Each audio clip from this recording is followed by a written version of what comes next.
Պոլսի հայոց պատրիարք Սահակ arczepiskopos Մաշարյանը վերջերս տեղի ունեցած եպիսկոպոսած հավաքում հայտարարել էր, որ Գերագույն հոգևոր խորհուրդը հեղինակազրկվել է։ Նա կարծիք էր հայտնել, որ ճիշտ կլիներ ընդդիմացած եպիսկոպոսների ու կարգալույց հռչակված Գևորգ եպիսկոպոսի հարցը քննարկվեր ոչ թե այդ խորհրդում, այլ եպիսկոպոսած ժողովում։ Անդրադառնալով իր կարգալուծության մասին պատրիարքի հայտարարություններին Սարոյանը շեշտեց. այդ խոսքը իրավիճակի վերաբերյալ սթափ գնահատական է։ Ես արդեն իսկ խոսել եմ այսպես կոչված եպիսկոպոսած հավաքի մասին, որովհետև սկզբից ժողով էր, հետո ժողովը դարձավ հավաք։ Այո, դա արդեն դա ենթադրում է ժողովի կարգավիճակի փոփոխում, որը մեկ անգամ եւս ցույց է տալիս ճգնաժամը, որ հայ եկեղեցում այսօր գոյություն ունի եւ որին չեն ուզում մայրաթորում նստած հայ եկեղեցու ղեկավարումը փաստացի իրականացնող խմբի անդամները լուրջ վերաբերվել։ Պիտի ցանկանայինք եւ վստահ եմ հասարակությունը առաջին հերթին իրենց արձագանքը պիտի ակնկալեր։ Մենք մեր դիրքորոշումը արդեն հայտնել ենք բարենորոգության շարժումը Հայաստանի այդ առաքելական սուբյեկտու իր դիրքորոշումը արդեն ամիսներ առաջ հայտնել է։ Սահակ պատրիարքի խոսքի արձագանքը ըստ էության պիտի ակնկալեին եւ ակնկալում են մայրաթորից, որն էլ հերթական անգամ փորձում է լռության մատնել պատրիարքի խոսքը։ Պատրիարքի խոսքը սթափ գնահատական է իրավիճակին եւ զարմանալի չէ, որ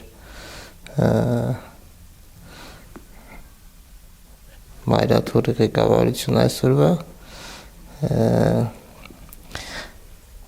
ամեն ջանք գործ դրեց, որ պատրիարքի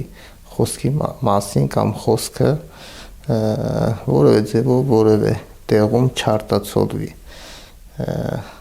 Տեսնում եք, սա նույնպես ցույց է տալիս ապակառուցողական այն մոտեցումը, որ այսօր մայրաթորի ղեկավարության կողմից, այդ իշխող խմբակի կողմից որդեգրված է ստեղծված ճգնաժամի առնչությամբ։ Սարոյանը համաձայն է գնահատականի հետ, որ իր կարգալուծությունը ջղագրգիռ քայլ էր։ Նաև օրինակ է բերում, որ Արշակ arczepiskopos-ին առնչվող հարցին հոգևոր խորհրդում գնահատական չտվեցին։ Հարցը անմիջականորեն ինձ է առնչվում։ Դրա համար մի տեսակ իմ արձագանքը կարող են այսպես սուբյեկտիվ դիտարկել, քանի որ առանցքում ես եմ այդ պատմության, բայց ես ասել եմ ու կկրկնեմ, որ դա հակականոնական քայլ էր եւ պատրիարքը շատ ճիշտ է բնորոշում ջղագրգիռ քայլ էր, որովհետեւ հարցը, որ բարձրացվել էր բարենորոգության շարժման կողմից, հարցերը, որ բարձրացվել էին, կանոնական դաշտում էին բարձրացվել։ Ես կարող եմ նորից հիշեցնել, բազմիցս հիշեցնում եմ, թե ինչպես ծագեց խնդիրը, երբ որ կաթոլիկոսը կոծկեց Արշակ arczepiskopos Խաչատրյանին վերաբերող սեռական սկանդալը, ինչպես նաև տևական ժամանակ լուծում չտվեց եկեղեցու քաղաքականացման առնչությամբ ծագած եկեղեցի պետություն այս շարունակվող առճակատմանը լուծում չտվեց, բազմիցս հարցը բարձրացվել էր եպիսկոպոսների կողմից, թե ժողովական մակարդակում եւ թե անհատական, որ պետք է կանգ առնել եւ պետք է հասկանալ, թե ինչ է կատարվում։ Պոլսու հայոց պատրիարքը նաև հայտարարել է, թե Գերագույն հոգևոր խորհուրդը հեղինակազրկվել է, ու որ եպիսկոպոսի հարցը պետք է քննարկվեր ոչ թե հոգևոր այդ խորհրդում, այլ եպիսկոպոսած ժողովում։ Սարոյանի խոսքով այդ մարմինը լեգիտիմ չէ։ Գերագույն հոգևոր խորհուրդը պետք է ասել, որ 21 թվականից այս կողմ այլևս վավերական չէ, որովհետև անդամների ընտրությունը եկեղեցական ներկայացուցչական ժողովով է տեղի ունենում անդամների մեծ մասի ընտրությունը որոշներին էլ կաթողիկոսը նշանակում է, սակայն այդ անդամների ժամկետը ավարտվել էր արդեն գերագույն անդամների ժամկետը ավարտվել էր արդեն 21 թվականին եւ դրանից հետո եկեղեցական ներկայացուցչական ժողով չի եղել, որ անդամներն էլ վերընտրվեն կամ ընտրվեն։ Հետևաբար գերագույն հոգևոր խորհուրդը ոչ լեգիտիմ մարմին է ըստ էության։ Եվ դրանից բացի գերագույն հոգևոր խորհուրդը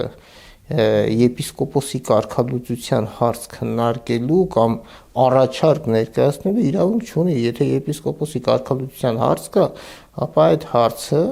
համապատասխան ատյանների միջոցով է քննարկվում։ Նախ պիտի ատյան գումարվի, ատյանում լսվի խնդիրը,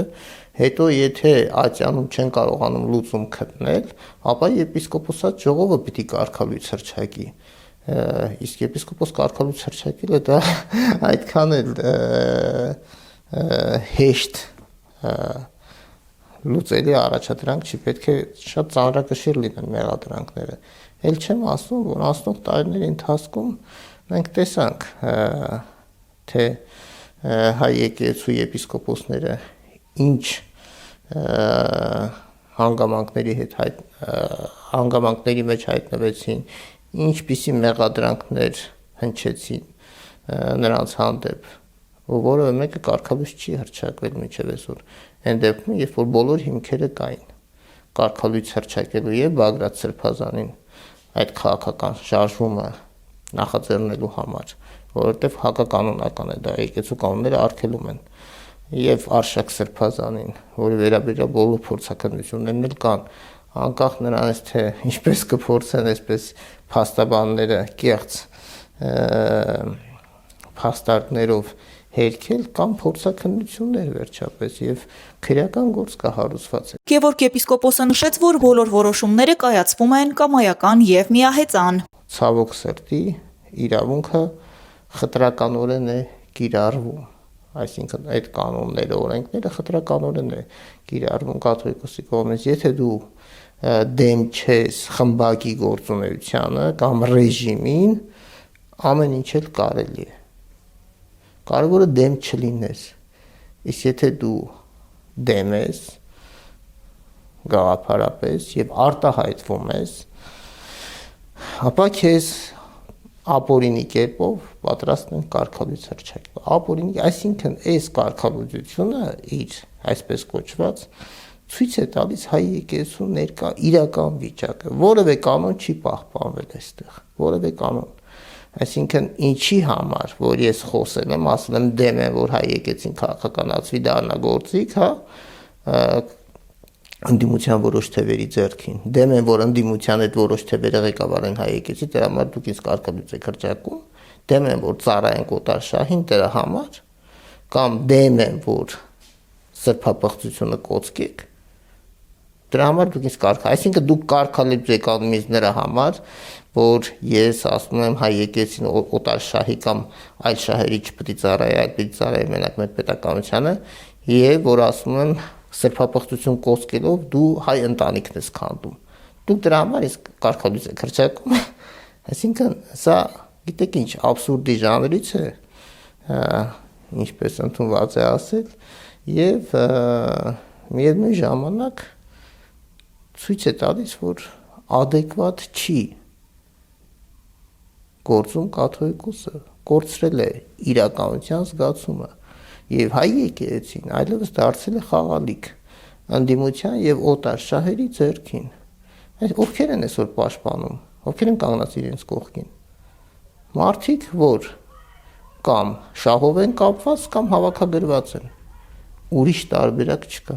Սարոյանը նշեց, որ կաթողիկոսի հեղինակությունը արդեն թույլ է։ Այս մասին ահազանգել է նաև Մարշալյանը, ասելով, որ եթե մայրաթորը չիրականացնի վարչական բարեփոխումներ, վեհափար հայրապետի հեղինակությունը կարող է անցանկալիորեն թուլանալ։ Թուլանալու մասին չենք էլ ուզում խոսել, չկա, նախ պիտի լինի, որ մի հատ էլ թուլանա։ Ինչ կա։ Ասվեց քանիցս նաև մեր կողմից բարենորոգության շարժման կողմից հայտարարություն արվեց, որ այս գերագույնը լեգիտիմ չէ։ Ինչ փոխվեց դրանից։ Ոչ մի բան շարունակվեց, ոչ լեգիտիմ գործողություններ։ Եվ ինչ գործողություններ են դրանք։ Դրանք բռնության, ուժի, ատելության խոսքի թիրախավորման գործողությունն է։ Այդ ձևով փորձում են պաշտպանվել։ Գիտեք, մենք մեծ պահքի մեջ ենք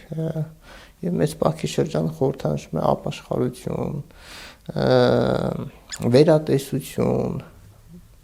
անցած ճանապարհի կամ այն մեղքերի, որ մեզ խանգարում են ավելի քրիստոնեական կյանքով ապրելու։ Գոնե այս առիթից օգտվեն եւ դադարեցնեն այդ ձևով պայքարել։ Մինչև օրս էլ շարունակում են թիրախավորել, ուրեմն ատելության խոսք գեներացնել, կոնկրետ առանձնացնելով որոշակի խմբերի։ Դուք տեսաք այդ քահանան Սամոսա վանքի կարծեմ քահանան էր, եթե չեմ սխալվում, որ ինչպիսի արտահայտություններ իրեն թույլ տվել։ Տեսեք, սա ինչի մասն է խոսում։ Որևէ կուսակցության վերաբերյալ, կուսակցության հետևորդների վերաբերյալ պետք է բացառել, կապ չունի, որ կուսակցության ներկայացուցիչ են նրանք, մեր ազգի զավակներ են, լինեն ընդդիմություն կամ իշխանություն։ Բայց տեսեք, սա ուղղակի հակապետական ազգակործան մոտեցում է։ Եվ այդ քահանային, որը մեկը մայրաթորից նկատողություն չարեց, չասեց տղա ջան, ինչ իրավունքով, ինչու ես ազգի որոշակի հատվածի թիրախավորում, եւ դու քահանա ես, դու պիտի հովվես։ Տեսեք, եկեղեցու քաղաքականացումը պառակտում է բերում, որովհետեւ երբ որ դու պատարագի ժամանակ քաղաքական տեքստ ես հնչեցնում կամ քաղաքական բնույթի քարոզ ես խոսում, դու դրանով մի հատվածի եկեղեցում ներկա գտնվող պարզապես վիրավորում ես, դուրս ես դնում եկեղեցուց։ Ինչ պիտի մտածեն նրանք։ Պիտի մտածեն, որ նրանք քո համար ընդունելի չեն։ Այսինքն դու քեզ դարձնում ես մի որոշակի հատվածի հովիվ, ովքեր քաղաքական օրենքով հետ համաձայն։ Սա ամենաազգակործան երևույթն է, որ այս վերջի տարիների ընթացքում ներթափանցեց մեր եկեղեցի։ Նա մատնանշեց, թե ուր է հասցրել կաթողիկոսի վարած քաղաքականությունը, ասելով. Տեսեք, ուր է հանգեցրել այսօրվա Էջմիածնի ղեկավարության որդեգրած քաղաքականությունը դառնալ ընդդիմության ձեռքին խաղալիք, ընդդիմության որոշակի թևի ձեռքին խաղալիք, որ հոգևորականները լծված են ազգը պառակտելու կործանարար գործին, եւ սա հովիվ է։ Սա ինչպես պիտի հովվի, երբ որ ինքը առաջի բաժանողն է։ Իսկ անցյալում որևէ հոգևորական նման, ես նկատի ունեմ անցյալ իշխանությունների ժամանակ, որևէ հոգևորական նման վարքագիծ եթե ունենար, մենք գիտեինք, թե Էջմիածնից ինչ խիստ անդրադարձ կլիներ դրան։ Ինչով բացատրել։ Այդ ինչ ճնշմաններ քո են։